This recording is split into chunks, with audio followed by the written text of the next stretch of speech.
Kayaking করতে এসে ভয়াবহ এক দুর্ঘটনার সম্মুখীন হই। যে কায়াকটা নিয়ে চালানোর জন্য আমি একে একে সিঙ্গেলই ছিলাম ওই কায়াক।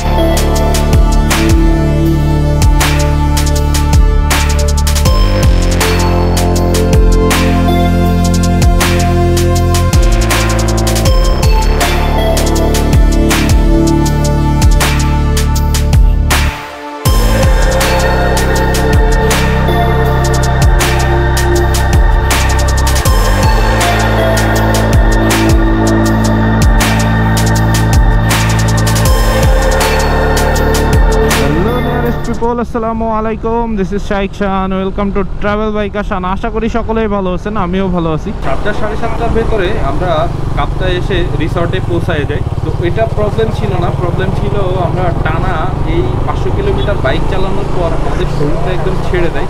তো যে কারণে আমরা প্রথমে রিসর্টে এসেই আগে একটু ঘুমায় নিছি। না ঘুমাইলে শরীরটা আরও দুর্বল হয়ে পড়তো, যে কারণে একটু ঘুমাই নিছি। তো এখন বাসতে চলতেছে আপনার 10টা সামথিং।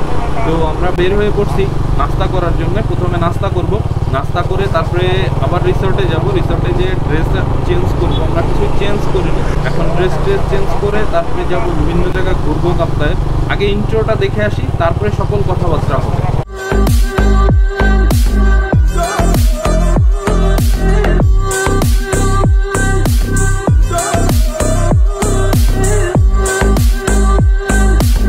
নাস্তা টাস্তা সবই করা শেষ, এখন আবার চলে যাচ্ছি রিসর্টের দিকে।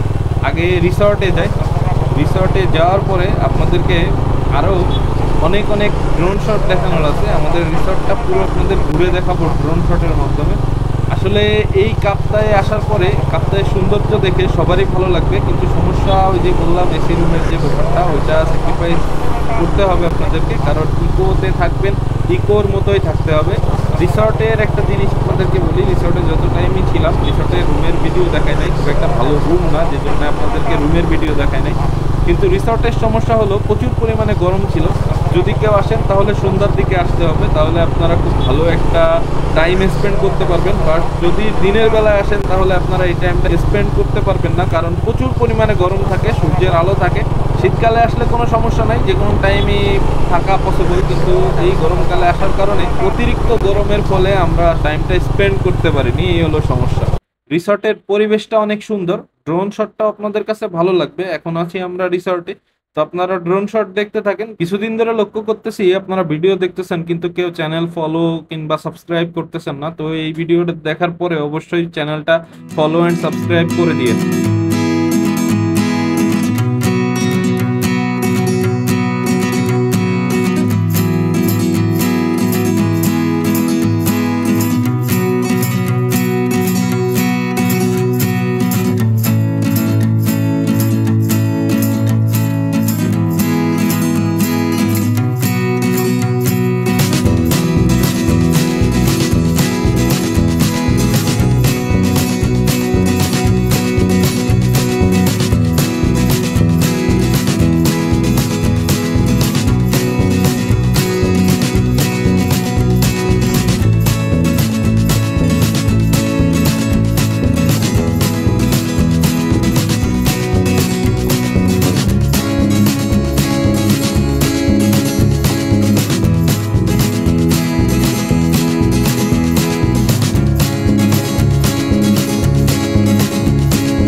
অপরূপ সৌন্দর্য এটাকেই বলে।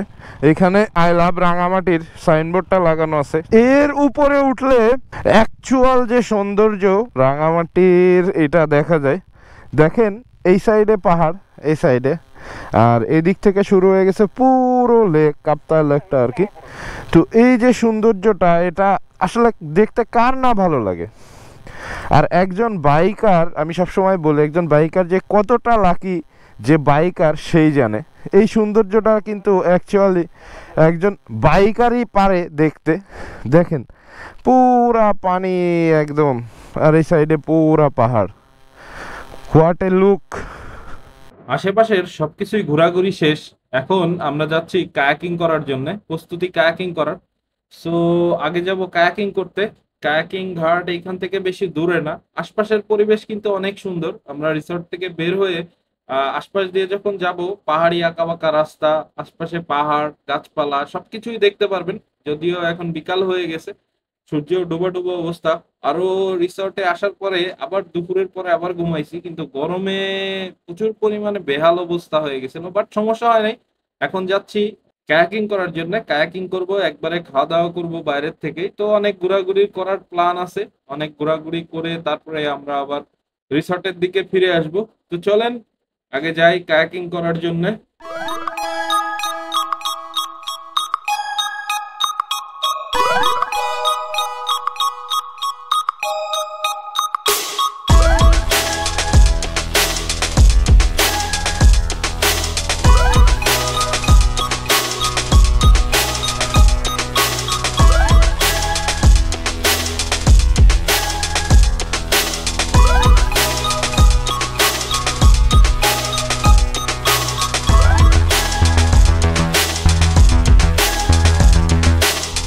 কায়াকিং করতে এসে ভয়াবহ এক দুর্ঘটনার সম্মুখীন হই।